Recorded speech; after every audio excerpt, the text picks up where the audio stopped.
அமித் ஒரு கடின உழைப்பாளி மற்றும் லட்சியம் கொண்ட தொழில்முனைவோர். அவர் எப்போதும் தனது சொந்த வணிகத்தை தொடங்க கனவு கண்டார். பல வருட சேமிப்பிற்கு பிறகு அவர் இறுதியாக ஒரு நம்பிக்கைக்குரிய தொடக்கத்தில் முதலீடு செய்ய போதுமான பணத்தை திரட்டினார். நம்பகமான வணிக பங்காளியை தேடும்போது அவர் விக்ரமை சந்தித்தார். அவர் சந்தையை பற்றி சிறந்த அறிவு இருப்பதாக கூறினார். விக்ரம் அவர்களின் முயற்சி விரைவில் பெரும் லாபத்தை ஈட்டும் என்று அமித்திற்கு உறுதியளித்தார். விக்ரமின் வார்த்தைகளை நம்பி அமித் தனது முழு சேமிப்பையும் ஒரு பிரகாசமான எதிர்காலத்தை நம்பி முதலீடு செய்தார்.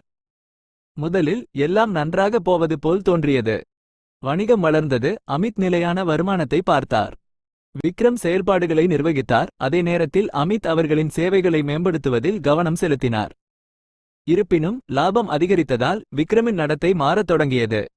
அவர் அமித்திற்கு தெரிவிக்காமல் ஆபத்தான முதலீடுகளை செய்யத் தொடங்கினார். தனிப்பட்ட ஆடம்பரங்களுக்காக பெரிய தொகைகளை எடுத்தார். மேலும் முக்கிய வணிகத்தை புறக்கணிக்கத் தொடங்கினார்.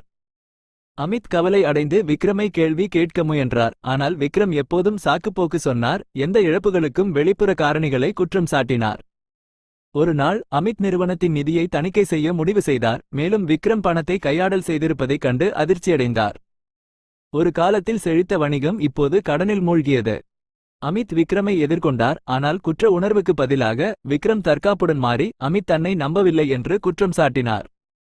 கூட்டாண்மையை தொடர்வது மேலும் இழப்புகளுக்கு வழிவகுக்கும் என்பதை உணர்ந்த அமித் வணிகத்திலிருந்து விலக முடிவு செய்தார். ஆனால் அதற்குள் அவரது பெரும்பாலான சேமிப்பு போய்விட்டது. அமித் மனம் உடைந்து போனார். அவர் விக்ரமை கண்மூடித்தனமாக நம்பி எல்லாவற்றையும் இழந்தார். அமைதியாக உட்கார்ந்து அவர் தனது தவறுகளைப் பற்றி சிந்தனை செய்தார். அப்போது அமித்தின் போராட்டங்களை பார்த்த ஒரு வயதான வழிகாட்டி அவரை அணுகி ஒரு பண்டைய பஞ்சதந்திர கதையை பகிர்ந்து கொண்டார். ஒரு காலத்தில் ஒரு சிறிய கிராமத்தில் ஹரிதத்தா என்ற ஏழை பிராமணன் வாழ்ந்து வந்தான். அவருக்கு ஒரு சிறிய நிலம் இருந்தது. ஆனால் உயிர் பிழைக்க போதுமான வருமானம் ஈட்ட போராடினார். ஒரு நாள் தனது வயலில் வேலை செய்யும் போது ஒரு மரத்தின் கீழ் ஒரு பெரிய பாம்பு ஓய்வெடுப்பதைக் கண்டார். அது நிலத்தின் தெய்வீக பாதுகாவலர் என்று நினைத்து அவர் மரியாதையுடன் வணங்கி அதற்கு பால் கொடுத்தார். ஆச்சரியப்படும் விதமாக அடுத்த நாள் காலை அவர் பாம்பின் புற்றில் ஒரு தங்க நாணயத்தை கண்டார். இது ஒவ்வொரு நாளும் தொடர்ந்தது. ஹரிதத்தா பால் கொடுப்பார். பாம்பு ஒரு தங்க நாணயத்தை திருப்பி வைக்கும். காலப்போக்கில் ஹரிதத்தாவின் நிதி சிக்கல்கள் மறைந்தன. அவர் பாம்பின் தாராள மனப்பான்மையை ஒருபோதும் கேள்வி கேட்கவில்லை மற்றும் தனது தினசரி வருமானத்தில் திருப்தி அடைந்தார். இருப்பினும் ஒரு நாள் அவர் சில வேலைகளுக்காக கிராமத்தை விட்டு வெளியேற வேண்டியிருந்தது. மேலும் பாம்பை கவனித்துக் கொள்ள தனது மகனை கேட்டுக்கொண்டார். மகன் அதிக தங்கத்திற்கு பேராசைப்பட்டு தினமும் ஒரு நாணயம் தோன்றினால் புற்றில் மறைந்திருக்கும் புதையல் இருக்க வேண்டும் என்று நினைத்தான். பேராசையால் உந்தப்பட்டு மகன் ஒரு குச்சியை எடுத்து ஒரே நேரத்தில் அனைத்து தங்கத்தையும் எடுக்க நம்பி பாம்பை அடித்தான்.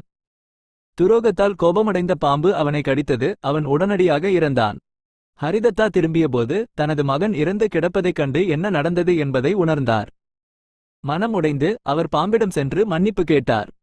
ஆனால் ஞானமுள்ள பாம்பு பதிலளித்தது, உங்கள் மகனின் பேராசை எங்கள் நம்பிக்கையை உடைத்துவிட்டது. நான் இந்த இடத்தை என்றென்றும் விட்டுச் செல்கிறேன். ஏனென்றால் நம்பிக்கை ஒருமுறை உடைந்தால் அதை சரி செய்ய முடியாது. பாம்பு வழுக்கிச் சென்றது. மீண்டும் வரவில்லை. ஹரிதத்தா தனது பொன்னான அதிர்ஷ்டத்தை இழந்தார். கதையை கேட்ட பிறகு அமித் பாடத்தை புரிந்து கொண்டார். பிராமணனின் மகன் தனது தந்தையின் நல்ல அதிர்ஷ்டத்தை அழித்தது போல விக்ரமின் பேராசை லாபம் தரும் வணிகத்தை அழித்துவிட்டது என்பதை அவர் உணர்ந்தார்.